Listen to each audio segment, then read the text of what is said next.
আজ সকালবেলা একটু কাজে গিয়েছিলাম আসানসোল। আজকে রোদ্দুর খুব একটা ছিল না, কিন্তু গরমটা ছিল। আর এই গরমে শরীরটা একটু হাঁসফাঁস করছিল।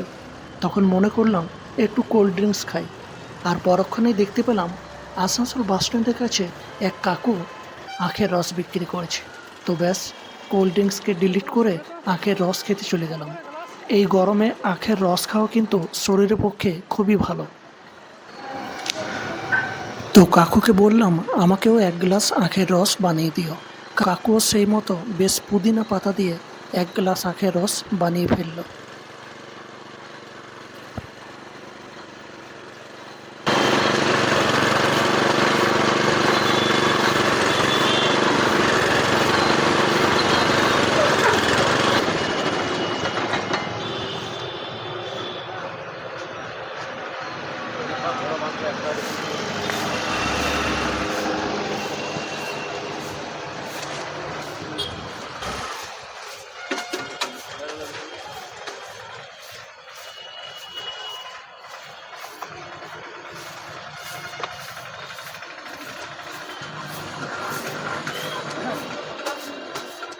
কথাগুলো আছে